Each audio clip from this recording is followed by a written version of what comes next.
30 jours pour quitter ton addiction au porno. Salut les maximalistes, on se retrouve dans cette vidéo pour parler planification des journées. Alors, pourquoi parler planification des journées? Eh bien, évidemment, l'addiction au porno, c'est avant tout un manque de contrôle sur, sur soi, sur ses émotions, sur son cerveau. C'est les émotions qui prennent le dessus sur tout simplement le contrôle conscient de ses actions.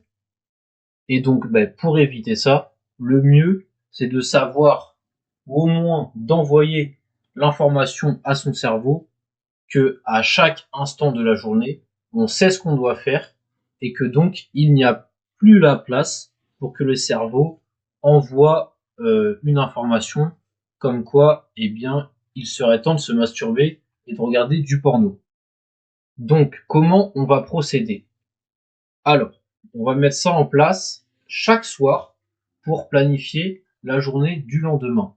Donc, à partir de dimanche, on sera le 7, vous allez planifier votre journée du lundi 8.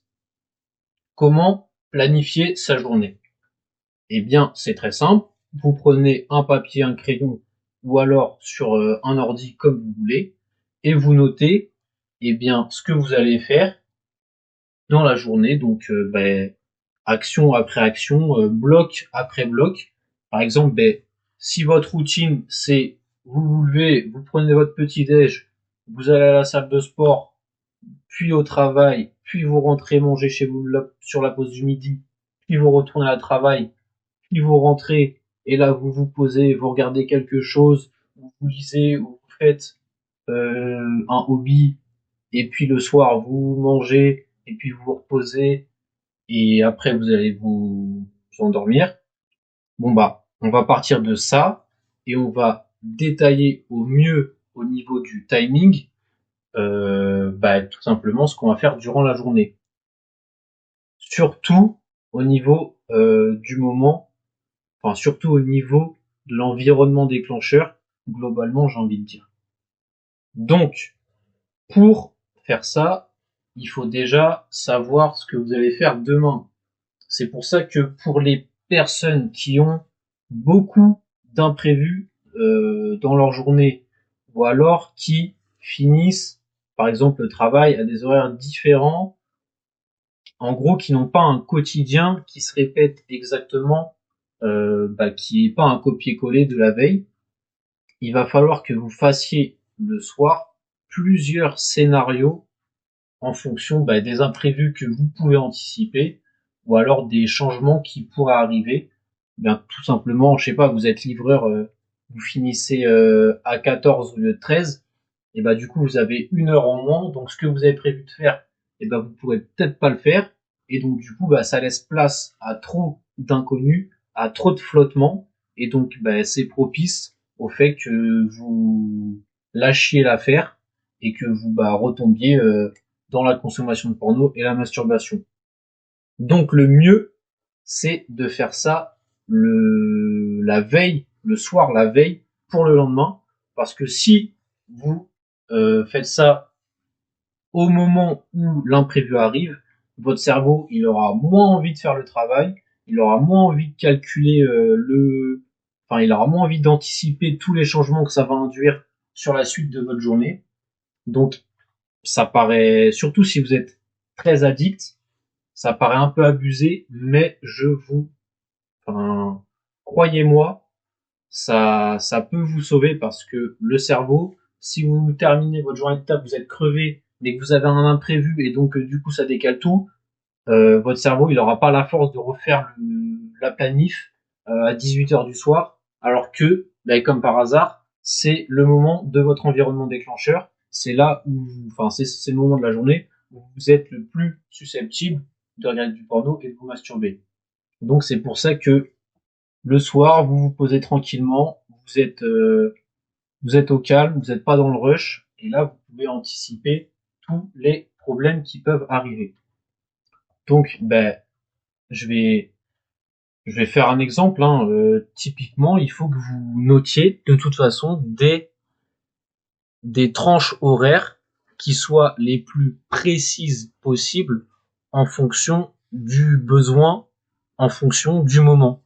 Typiquement, si vous êtes au travail dans la matinée entre 9h et midi, à moins que qu'il y ait un risque que vous regardiez du porno et que vous masturbiez au travail, ben, vous avez juste à noter 9h midi travail. Enfin, vous n'avez même pas besoin de le noter en vrai de vrai, parce que de toute façon, il y a quasi aucun risque que vous regardiez du porno au travail. Après, par contre, si vous avez l'habitude de regarder en cachette du porno au travail, et ben là, il faut être le plus précis possible. Et c'est pour ça que j'en arrive à ma quatrième partie qui est notée 3. Le deuxième 3, il faut augmenter sa vigilance au maximum quand vous êtes dans votre environnement déclencheur. Donc qu'est-ce que ça veut dire? Ça veut dire que, si vous avez l'habitude au travail de regarder du porno, c'est là qu'il faut être le plus précis au niveau du timing. Alors bien sûr, après, je vais pas rentrer dans les détails, ça serait trop compliqué, mais il y aura d'autres astuces à mettre en place. Évidemment, si vous pouvez pas bouger de votre bureau, bon bah là, vous n'allez pas vous inventer une sortie pendant 2 heures pour éviter d'être devant votre bureau pour pouvoir arrêter de regarder du porno.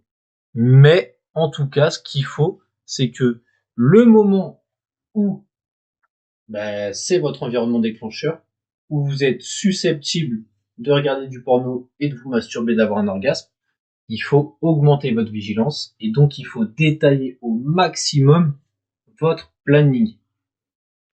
Donc c'est soit 1, 2.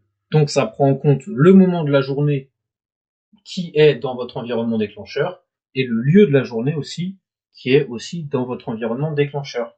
Donc si vous avez l'habitude de regarder du porno et de vous masturber le soir dans votre lit avant de dormir, c'est là qu'il faut que vous détailliez au maximum ce que vous faites dans votre planning pour que vous ne laissiez aucun moment de flottement et donc pas la place à votre cerveau de vous envoyer un signal comme quoi il faut regarder du porno et vous masturber.